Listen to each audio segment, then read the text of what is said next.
Ayan, good morning sa inyo mga ka-farmers. Meron na naman tayo ditong ipapapakyaw na ilang kilo na nga to, boy? 5 kalahati. Ayan, 5 kilot kalahati. Ayan, may kalahating kilong mustasang kasama to. Kasi pagka magsasabog ka ng pechay, kailangan laging may kasamang buto ng mustasa. Ayan, hirap na sa ulan pero okay pa naman, oh.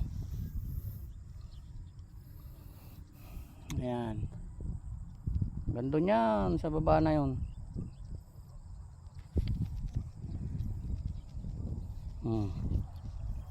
Dilim naman ang mukha ko. Pagka ganitong maulan, medyo mahirap mag-alaga eh. Matapang ang mga tiktik karayom. Ayan. Tukan natin mga farmers. Tapos inuulan pa, hirap lumaki ang tanim pagka ganong tapos ay napupunit-punit pa pag masyadong malakas ang ulan, kaya ganyan, oh. Pero okay lang yan, basta mahal ang pechay, mahal pa rin yung mabibili.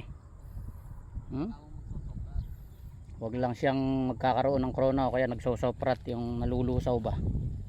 Di ba mga ka-farmers?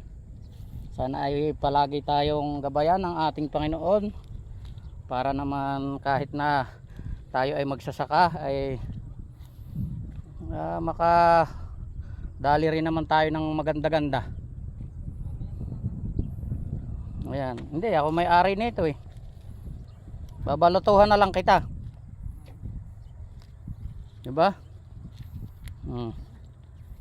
Ganda, oh.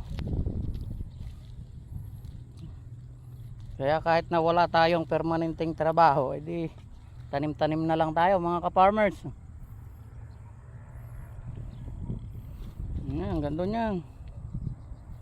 Pangit ko naman. Yun lang mga ka-farmers, at maraming pong salamat sa patuloy na sumusuporta sa aking mga content. Sana po ay huwag kayong magsasawang sumuporta sa ating mga ginagawang mga video, at para kung sa ganun makapagbahagi rin tayo ng ating konting kaalaman sa pagtatanim. Yun lang po, at maraming pong salamat sa inyong lahat.